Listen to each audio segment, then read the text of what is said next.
មើលទុនសាយវាម្នាក់នេះមែនទេដែលថាចង់ជួបយើងនោះពិតមែនហើយគឺខ្ញុំនេះហើយដែលប្រើឲ្យទៅហៅខ្លាឯងមកបើជ្រុលជាមកទៅហើយយើងនិយាយគ្នាបន្តិចបានទេមានទៅឆ្អីបានតើបើអញ្ចឹងក៏ឆាប់និយាយមកគ្រាន់តែចង់ក្រើនរំលឹកថាការរស់នៅជាមួយគ្នាតែងតែត្រូវការពឹងពាក់គ្នាទៅវិញទៅមកគ្មានអ្នកណាចង់បំពានអ្នកណាទេយកល្អគួរតែចេះយោគយល់ឲ្យគ្នា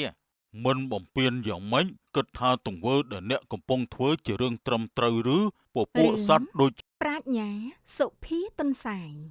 នារដូវប្រាំងដ៏ក្តៅស្ងួតហួតហែងមានទុនសាយមួយក្បាលកំពុងដើរស្វែងរកចំណីដើម្បីបំពេញភាពស្រេកឃ្លានតាមទម្លាប់ធម្មជាតិនៃសពសត្វទាំងឡាយទុនសាយនោះបានធ្វើដំណើរកាត់ព្រៃយ៉ាងយូរក្រោមកម្ដៅព្រះអាទិត្យដ៏ក្តៅដែលធ្វើឲ្យវាអស់កម្លាំងជាខ្លាំងដើរមកយូរណាស់ទៅហើយនៅតែរកអ្វីហូបមិនបានស្មៅធ្លាប់តែលាស់បៃតងខ្ចីពេលនេះប្រែជាស្វិតស្រពោនចំណែកត្រពាំងក៏រីងស្ងួតអស់ខ្ញុំសឹងតែមិនមានកម្លាំងដើរទៅមុខបន្តផងបើបែបនេះច្បាស់ជាត្រូវដាច់ពូស្លាប់មិនខានទុនសាយនៅតែព្យាយាមប្រឹងត្រាច់ចរដើម្បីស្វែងរកចំណីមកចំអែតក្រពះរបស់វាសង្ឃឹមថានៅផ្លូវខាងមុខនឹងមានផ្លែឈើឬទឹកសម្រាប់ឲ្យខ្ញុំផឹកផងទៅចុះព្រោះខ្ញុំមិនអាចស៊ូទ្រាំជាមួយភាពស្រេកឃ្លានបានយូរតទៅទៀតឡើយមិនយូរប៉ុន្មានទុនសាយក៏ប្រទះនឹងត្រពាំងមួយវាក៏ដើរតម្រង់ទៅទីនោះណែអាល្អិតទុនសាយអញមកពីណាបានជាហ៊ានមកផឹកទឹកត្រពាំងនេះខ្ញុំដើរមកពីឆ្ងាយស្រេកទឹកពេកក៏ចុះមកផឹកតែម្ដងទៅចុះលបងខ្លាឯងមានកិច្ចការអ្វីដែរត្រពាំងនេះជាកន្លែងរបស់យើងអាស្រ័យនឹងផឹកជារៀងរាល់ថ្ងៃអ្នកណាក៏ដោយបើចង់ប្រើប្រាស់ទឹកនៅទីនេះត្រូវតែសុំការអនុញ្ញាតពីយើងសិនមិនមែនប្រើប្រាស់សេរីបែបនេះនោះទេអូបើអញ្ចឹងឲ្យខ្ញុំសុំទោសផងមកពីខ្ញុំមិនដឹងស្មានថាជារបស់រួមអាចប្រើប្រាស់បានយើងមិនសុខចិត្តទេទុនសាយឯងហ៊ានមកបំពានកន្លែងរបស់យើងប្រៀបបាននឹងប្រមាថរិទ្ធអំណាចរបស់យើងដូច្នេះដែរបើបែបនេះឯងត្រូវតែក្លាយជាចំណីឲ្យយើងស៊ីដើម្បីជាការប៉ះពើទុនសាយឮហើយដឹងយ៉ាងច្បាស់ថាខ្លានេះប្រើល្បិចដើម្បីចង់ស៊ីវាតែប៉ុណ្ណោះទើបទុនសាយឆ្លើយទៅវិញ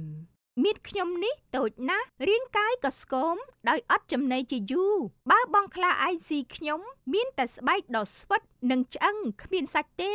ទំពាមិនស្រួលស្លាក់កលបងខ្លាឯងស្លាប់ទៀតតែបើទុកឲ្យខ្ញុំរស់ខ្ញុំនឹងប្រឹងស៊ីចំណីឲ្យធាត់ត្រលុកត្រលុនសឹមដល់ពេលនោះចាំបងខ្លាឯងស៊ីខ្ញុំចោះ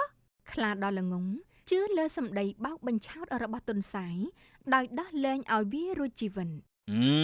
យើងយល់ព្រមយើងមិនទាន់ស៊ីឯងនៅពេលនេះក៏បានដែរប៉ុន្តែពេលណាទុនសាយឯងឡើងសាច់ហើយត្រូវតែមកធ្វើជាចំណីឲ្យយើងជាពំខានយើងចាំឯងនៅទីនេះបានខ្ញុំមិនភ្លេចសន្យាទេហើយខ្ញុំនឹងដើរប្រកោកប្រកាសប្រាប់សត្វព្រៃទាំងអស់ត្រូវចេះគោរពកោតខ្លាចលបងខ្លាឯងកុំឲ្យថ្លើមធំដូចជាខ្ញុំបន្ទាប់ពីប្រើល្បិចយករួចខ្លួនហើយទុនសាយក៏ដើរចេញមកដោយពោលពាក្យហួសចិត្តនឹងខ្លាតែឯងថាត្រពាំងកើតឡើងពីធម្មជាតិសោះចេះយកធ្វើជារបស់ផ្ទាល់ខ្លួនទៅកើតខ្លាកំហូចនេះចំជាល្បិចខ្ពស់មែនចង់គំរាមស៊ីឯងទាំងរស់តើមានសត្វណាដែលសុកចិត្តឲ្យគេស៊ីងាយបែបនោះសំណាងយករួចខ្លួនតន់ម្លេះច្បាស់ជាស្លាប់មុនដាច់ពោះទៅទៀតគិតទៅខ្លានេះឆ្លាតមែនតែនៅឆ្លាតមិនទាន់ដល់សុភាទុនសាយខ្ញុំទេនៅក្នុងព្រៃនោះដដែលមានបរិសម្នាក់ជាអ្នករកស៊ីខាងលក់ឈើ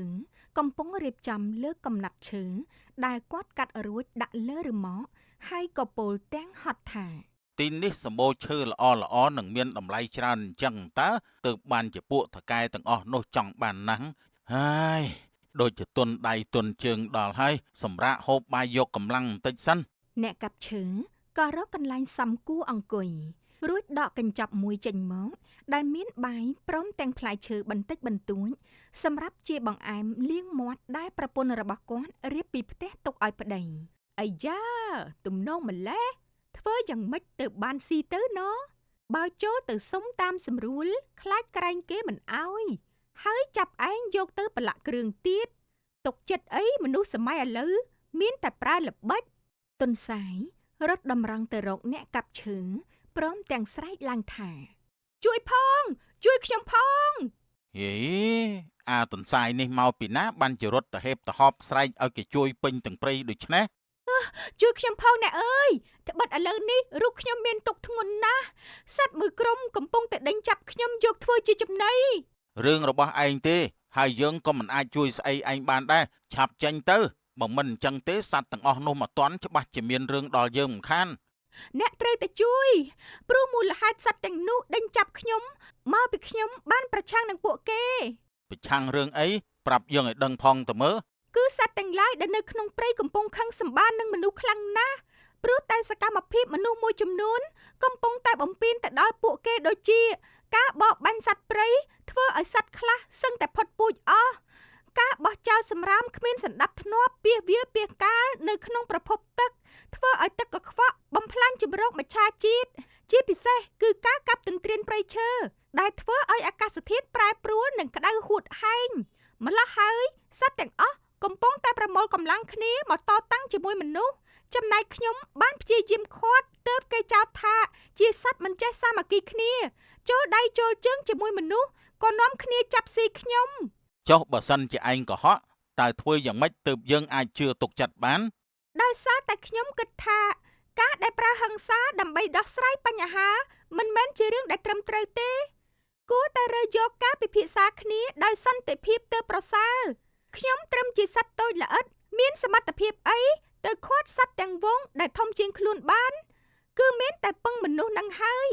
ម្យ៉ាងបើអ្នកជួយក៏មិនមែនបានប្រយោជន៍តែខ្ញុំដែរ បានយើងព្រមជឿឯងម្ដងទៅចុះដូច្នេះឯងទៅហៅមេខ្លោងរបស់ពួកគេឲ្យមកជួបយើងនៅទីនេះមកទន្សាយតើឯងស៊ីធាត់ហើយមែនទេបានជាត្រឡប់មកធ្វើជាចំណីយើងវិញ មិនមែនអញ្ចឹងទេខ្ញុំមកនេះព្រោះតែមានរឿងចង់ប្រាប់បងខ្លាខ្ញុំបានជួបនឹងអ្នកកាប់ឈើម្នាក់កំពុងកាប់ប្រមូលឈើនៅក្នុងព្រៃរបស់យើងខ្ញុំក៏ចូលទៅខាត់តែគេបែរជាមិនស្ដាប់ខ្ញុំក៏ប្រាប់ថាបើមិនព្រមឈប់ទេនឹងមកប្តឹងលោកបងខ្លាឯងអ្នកកាប់ឈើនោះមិនត្រឹមតែមិនខ្លាចទេថែមទាំងនិយាយថាឲ្យខ្ញុំមកហៅលោកបងខ្លាទៅជួបគេទៀតផងត្រឹមជាសត្វកំពេចកំពុកគេមិនខ្ចីខ្លាចឡើយ ពិតមែនអីមកបំពេញដល់កន្លែងយើងហើយនៅហ៊ាននិយាយមើលងាយយើងថាជាសត្វកប៉ិចកប៉ុកទៀតវានោះនៅឯណាឆាប់នាំយើងទៅជួបវាភ្លាម មកតាមខ្ញុំមកទុនសាយក៏នាំខ្លាទៅជួបជាមួយអ្នកកាប់ឈើ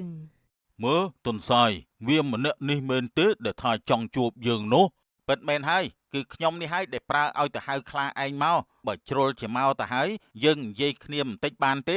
មានទៅឆ្អីបានតើបើអញ្ចឹងក៏ឆាប់និយាយមកគ្រាន់តែចង់ក្រានរំលឹកថាការរស់នៅជាមួយគ្នាតែងតែត្រូវការពឹងពាក់គ្នាទៅវិញទៅមកគ្មានអ្នកណាចង់បំពេញអ្នកណាទេយកល្អគួរតែចេះយោគយល់ឲ្យគ្នាមិនបំពេញយ៉ាងម៉េចគិតថាទង្វើដែលអ្នកកំពុងធ្វើជារឿងត្រឹមត្រូវឬពួកសត្វដូចជាខ្ញុំមិនដែលចង់មានរឿងជាមួយមនុស្សមុនឡើយមានតែមនុស្សទេដែលតែងតែនាំមហន្តរាយដល់ពួកខ្ញុំជានិច្ច ឆ្លៀតពេលខ្លានិងអ្នកកាប់ឈើកំពុងតែប្រកែកគ្នាទុនសាយក៏លួចទៅស៊ីបាយរបស់អ្នកកាប់ឈើដែលទុកចោលនោះ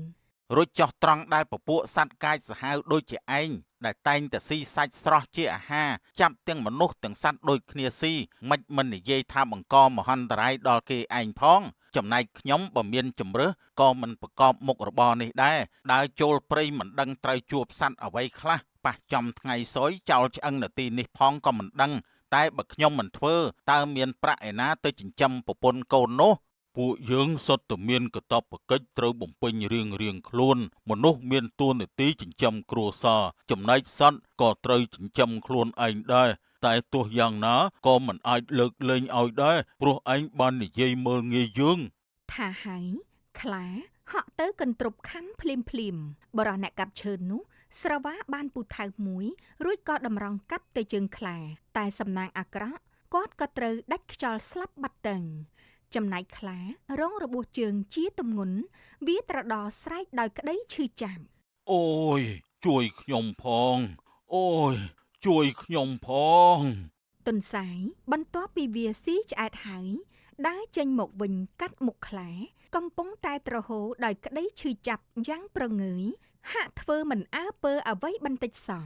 ឈប់សិនទន្សាយកុំតាន់ទៅណាជួយយើងសិនមកជើងយើងត្រូវរបួសដើមមិនរួចទេឯងជួយយើងផងណាយើងសុំអង្វរ ខ្ញុំត្រឹមជាសត្វតូចល្អិតមួយក្បាលមានសមត្ថភាពអីជួយលបងបាននោះបើសូម្បីតែលបងខ្លាខ្លួនឯងជួយខ្លួនឯងមិនទាំងបានផងនោះទ្រាំសិនទៅក្រែងលោសំណាងល្អមានសត្វណាផ្សេងដើរកាត់ទីនេះគេជួយយកអាសាខ្ញុំទៅសិនហើយកុំកើតអីណាខ្ញុំចាំលបងមកស៊ីខ្ញុំវិញទុនសាយក៏ដើរចេញទៅទុកឲ្យខ្លានៅវេទនាម្នាក់ឯងរហូតដាច់ខ្យល់ស្លាប់ហើយវាបន្ទាប់ពីស៊ីឆ្អែតក៏ទៅផឹកទឹកត្រពាំងដែលខ្លាធ្លាប់ខាត់នោះរួចដេកផ្ងាពោះដោយក្តីរីករាយ